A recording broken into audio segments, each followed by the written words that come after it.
Hi plant friends, it's Wax Plant Wednesday. It's super cold today, but it's bright and sunny. Today's featured plant is the Hoya Callistophylla.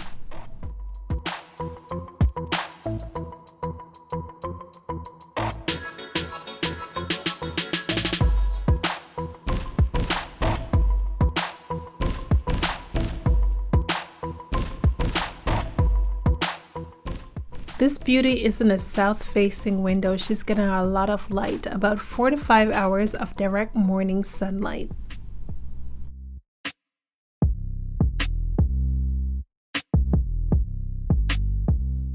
Since it's winter, I'm also supplementing some of her light with a grow light. The grow light is on for about 12 hours each day.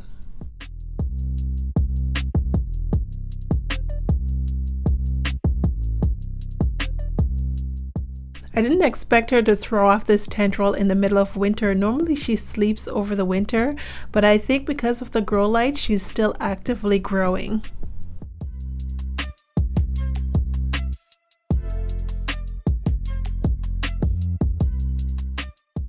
I water these plants once a week, normally on Saturdays, but on Wednesdays I like to do a double check and see how much the soil is dried out. It is winter and my home is extremely dry. The way that I check to see if this plant needs water is by sticking my finger in the soil, and you can see this one is extremely dry.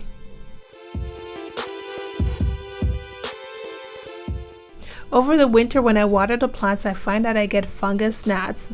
Now to control the fungus gnats, I use the mosquito bites. I find that this has been quite good to control those fungus gnats over the winter. I just cut a hole in the side of the jug and place it in the water to soak all week.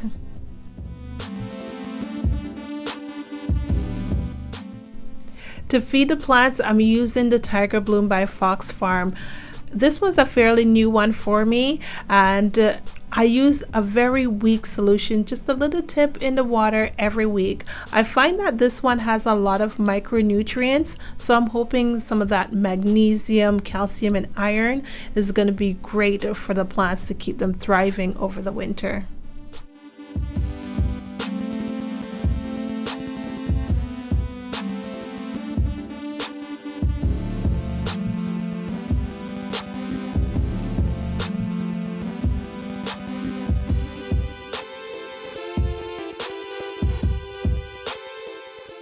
Her media is peat based, so it's quite light and airy when it's almost dried out. But when you water this media, it holds on to the water for a little bit longer, especially in the center of the root ball. It stays dry for a very long time. That's why I like to stick my fingers in to make sure it's completely dry before watering.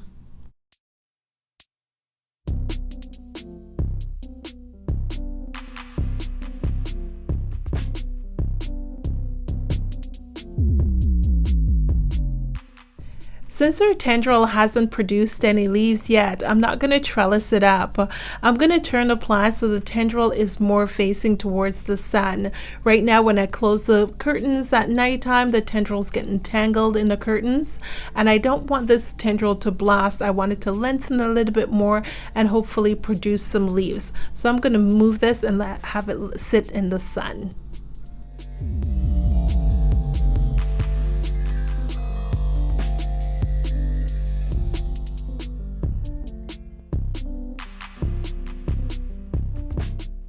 We'll see what happens. This is pretty much an experiment because with Hoyas, sometimes they don't like to be moved, and once you move them, that tendril could die back. So we'll see what happens over the next couple of weeks.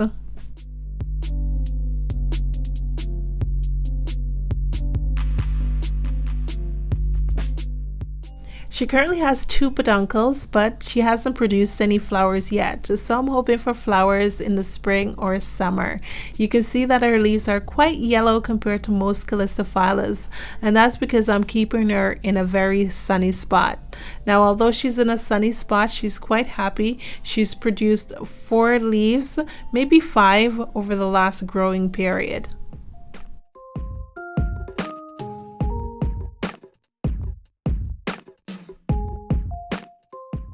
On the shelf, she sits right next to the Hoya elliptica that I spoke about last Wednesday and trellised up.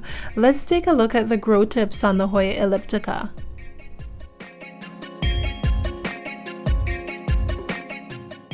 Normally when you trellis these guys up, the grow tip will die back. So far, so good.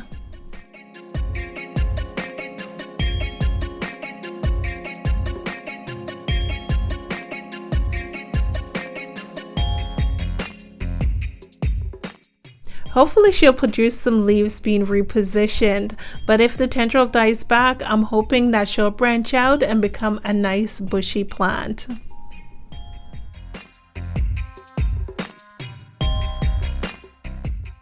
It's a super cold day outside, but with all the sun and the plants, it makes winter enjoyable.